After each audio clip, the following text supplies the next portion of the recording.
కాంగ్రెస్ పై హరీష్ రావు మండిపడ్డారు. బీఆర్ఎస్ నేతలు కార్యకర్తలపై అక్రమ కేసులు పెడుతున్నారని ఆయన అన్నారు. ఇక బీఆర్ఎస్ ప్రభుత్వం రాగానే తమను ఇబ్బంది పెట్టినటువంటి వారిని వదలమన్నారు.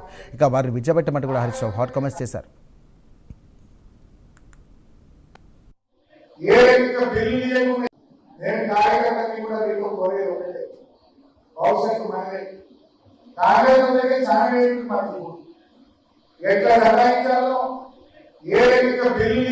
ఇబ్బంది పెట్టాలో, ఏ రకంగా పోలీస్ స్టేషన్ అక్రమ కేసులు పెట్టాలో ఇప్పుడు బీఆర్ఎస్ కార్యకర్తలు అయితే చోటు చేసుకున్నారు.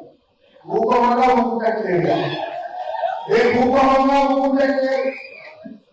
ఎందుకంటే మనకేమో ఆనాడు కేసీఆర్ ఉద్యమం నేర్పింది, కేసీఆర్ ప్రజలకు సేవ చేయడం నేర్పింది, కేసీఆర్ మనకు ఎంత అభివృద్ధి చేయాలో నేర్పింది. అదే చెరువులు మంచిగా చేయండి, ఇంటింటికి నల్లగట్టి నీళ్ళు ఇవ్వండి, రైతులకు ఇబ్బంది కాకుండా అందుబాటుంది, రైతు బంధు రైతు.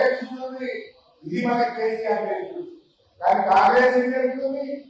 ఎట్లా కేసులు పెట్టాలి, ఎట్లా అక్రమంగా సంపాదించాలి, బిల్లులకు కమిషన్లు, ఇవాళ భూ మార్పిడి జరగాలంటే కమిషన్లు, ఇది కాంగ్రెస్ నేర్పుతుంది.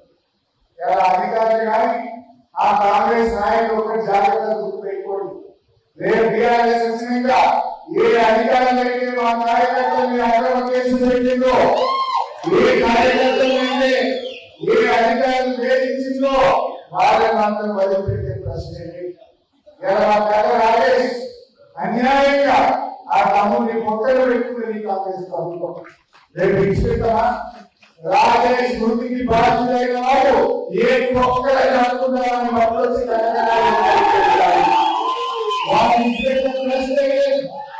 దానికి తగిన మూల్యం చెల్లించాల్సి వస్తుంది.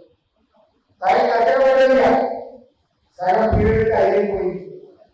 ఇక ఏమున్నాయి కాదండి, మనం చూసిన కదా ప్రభుత్వాలు మారుతున్నాయి.